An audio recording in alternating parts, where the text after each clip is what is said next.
Hey, I'm Jim Barry, and welcome to the latest episode of Miami Life, the show that zeroes in on what makes life unique here in the 305 and also the 954 for our folks in Broward. This week, we look at a political showdown in Tallahassee over immigration, plus a look at South Florida's food truck phenomenon. But today, we start by talking sports, more specifically, sports betting.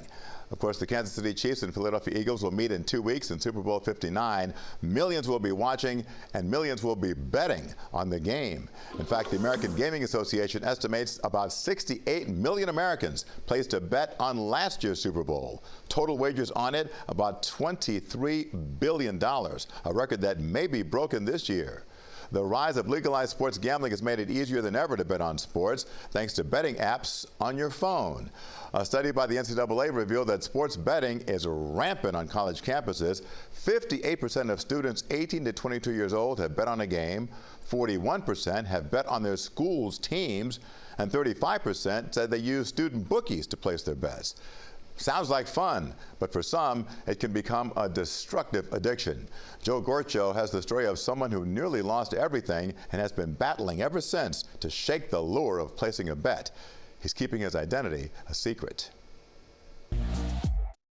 I'm going to be fighting with the urge of gambling probably the rest of my life. He's 27 years old, a college student with his whole life ahead of him. He's also recovering from a gambling addiction. He says his love to chase sports bets started with fantasy football among friends before he turned 12. You get a little taste of winning and money coming in, and you don't really think of the ramifications that it causes when you're 11, 12 years old, and it was so accessible and it was easy to do. Over time, his love to watch sports diminished. I love the action. I love the rush of winning a bet, losing a bet. As he entered his teen years and college in New York, he turned to placing bets online with bookies. By the time he turned 21, he had already dropped out of college. A new world had opened up.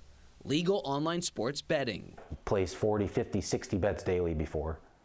Wake up in the morning, there's, tennis on in China, and then, you got soccer in the morning in Europe, and then you got college football or college basketball in the day. How much money were you wagering on these 40, 50, 60 bets a day? A couple hundred. Total? Yeah. No, a couple hundred each bet. Each bet? Yes.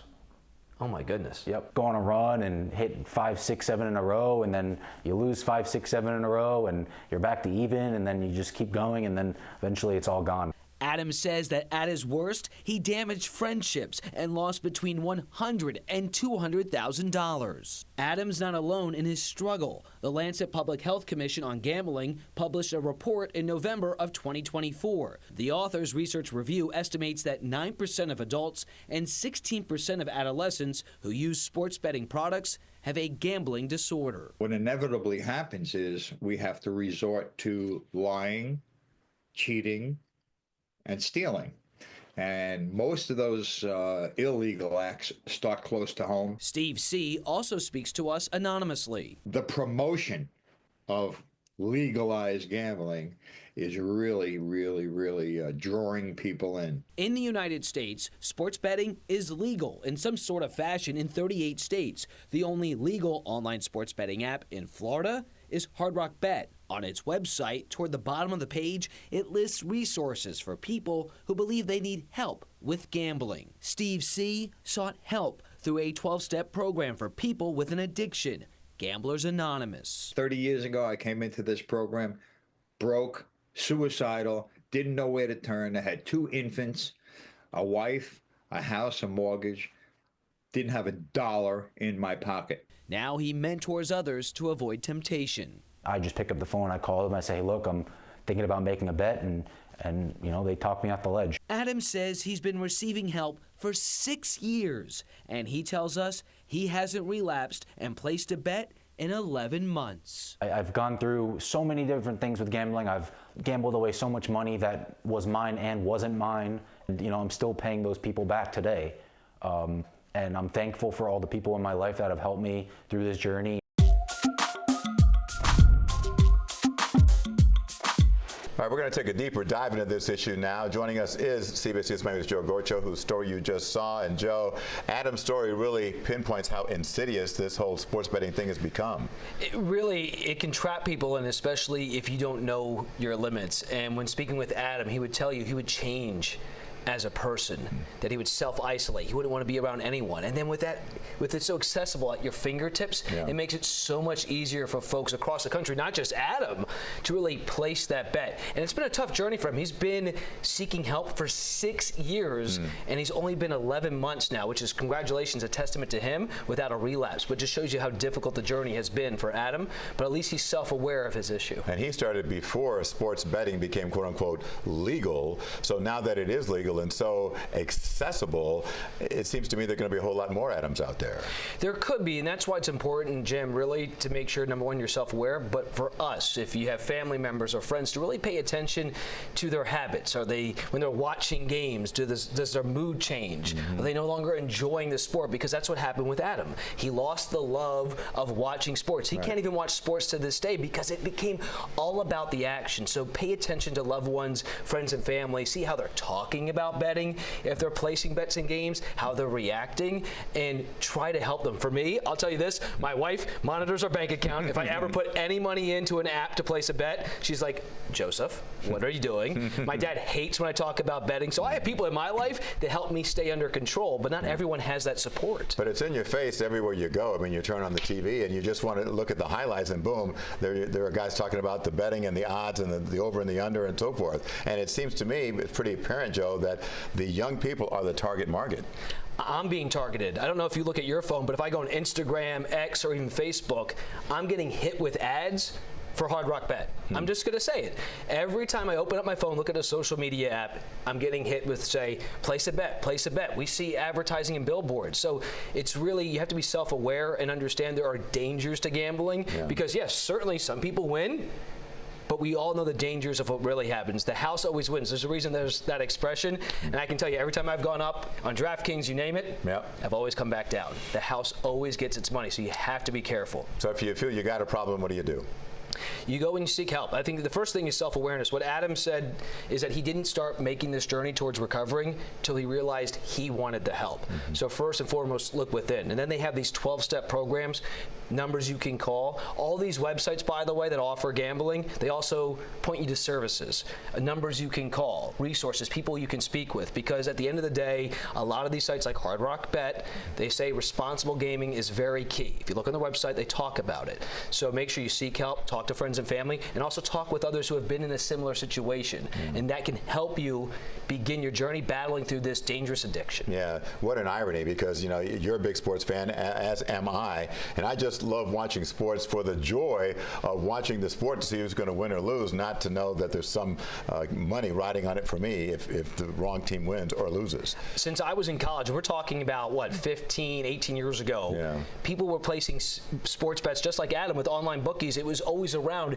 even that long ago. So there's always been the temptation, especially among younger people, because it's become more than just about watching your favorite team win. It's become, like Adam said, about the action, potentially winning money, and just being part of that moment and making the game even bigger than itself. So avoiding temptation starts with people like us helping others as well and stress the risks when it comes to placing a bet. Yeah, and another side of this, which we won't get into now, I wonder how the leagues feel about this, because look, the fact is that more people are watching the NFL and the NBA because more people are betting. I just wonder how the leagues really feel about more people getting sucked into this world of sports betting. Well, they certainly want all eyes on sport and entertainment. In terms of what you're talking about, that is a great question in terms of, do they really want to put even more resources out there to make sure people understand the real dangers of gambling your hard-earned money. Yep. Joe Gorcho, thank you, man. Nice work. Appreciate you. Thank you. And if you or someone you care about is struggling with a gambling addiction, there is support out there. One resource is Gamblers Anonymous. You can reach them at 855-2-CALL-GA or at the web address on the screen. We've also posted more resources for you on our website, cbsmiami.com. Well, up next on Miami Life, a power struggle in the state capitol.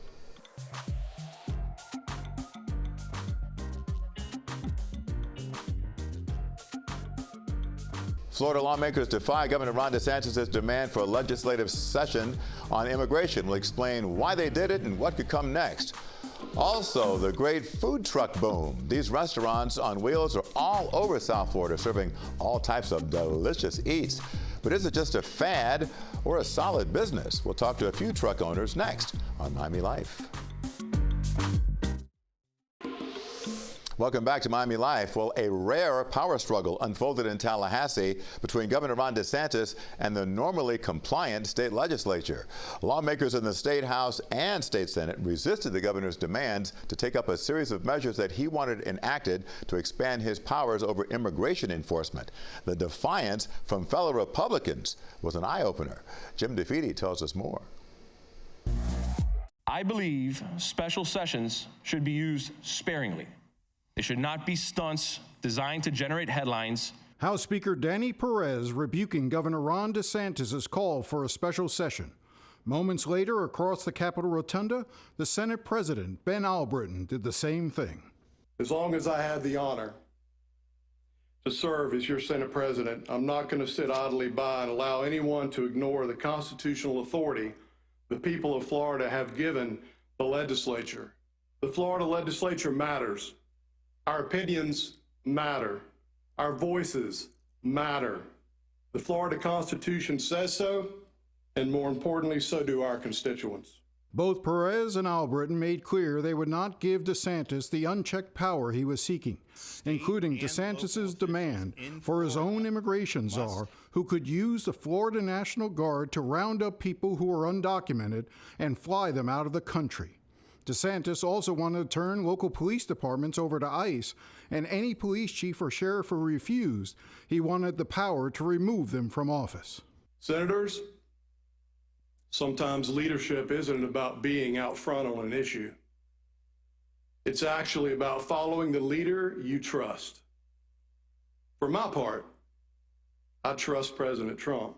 For the past 2 weeks, DeSantis has been waging a public campaign against members of the Florida legislature, holding press conferences and going on Fox News demanding they give him the power he wanted. But the legislature is pushing back. In the last week, attempts have been made to bully members of this House, including sending out mass emails and text messages with members' personal cell phone numbers on them.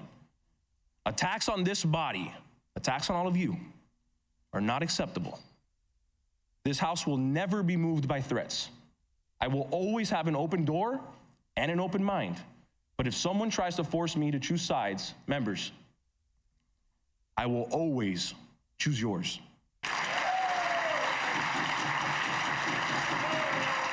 Jim DeFeedy, CBS News, Miami.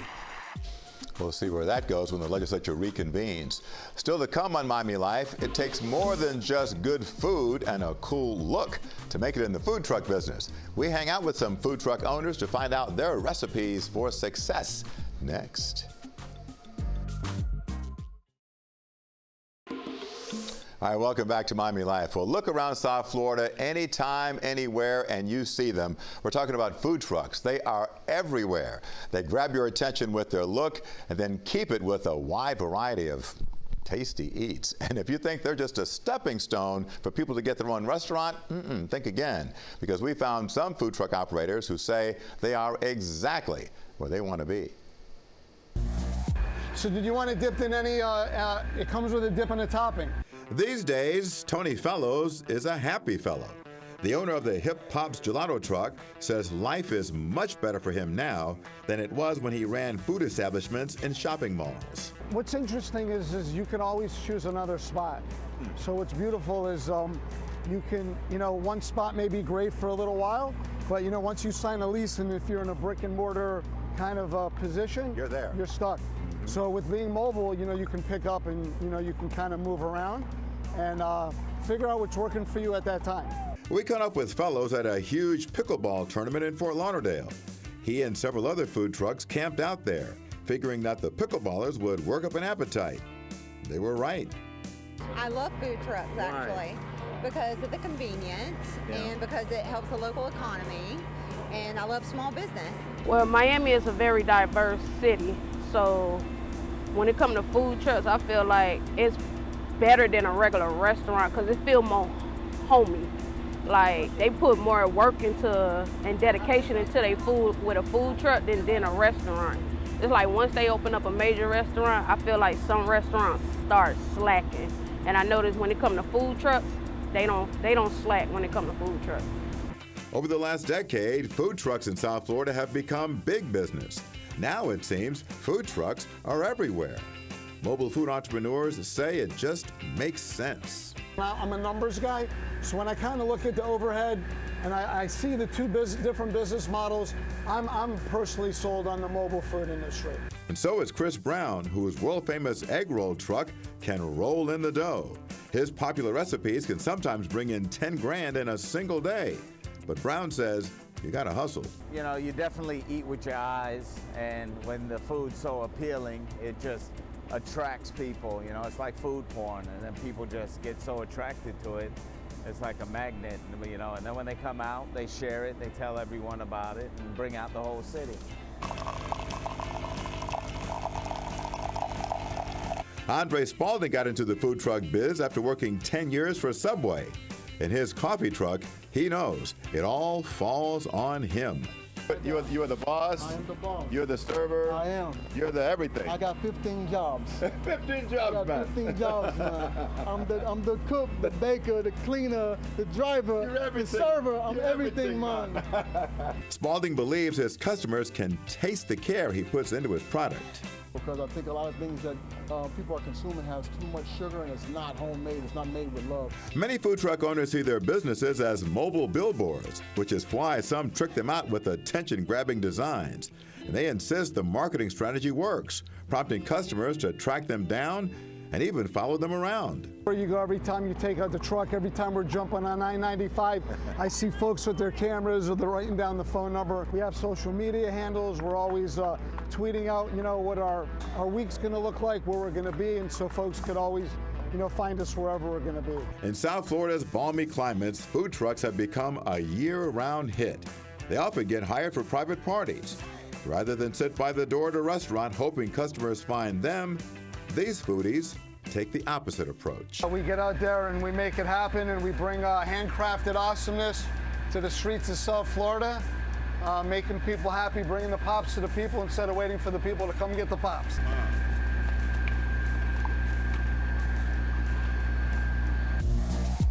Very tasty, although you have to be careful because you might get brain freeze. By the way, food trucks must be licensed by the state of Florida, and operators must follow strict food safety measures. So, what's your favorite food truck? Email us and tell us which one it is and where it's located. Hit us up, cbsmiami@cbs.com. We'll be right back with more Miami Life right after this.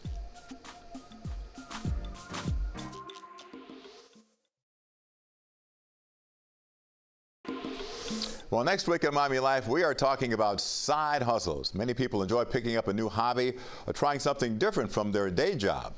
We're going to introduce you to a Miami lawyer who, when he's not in court, keeps busy creating some very unique works of art. All right, time to see what Miami Life viewers think about some of our recent stories. And boy, we got lots of feedback about new Miami-Dade Sheriff Rosie Cordero-Stutz and her position on President Trump's immigration crackdown. No doubt right now that is a hot button topic. And one user criticized the sheriff for changing her stance on immigration enforcement, saying, already flip-flopping. Another, obviously her sympathies lie with illegal immigrants. The public should watch her closely. Floridians don't want to end up like Chicago, New York, or Colorado, or the state of California. And another heated comment, just got sworn in and already failing to honor her oath to protect and serve. What a beauty.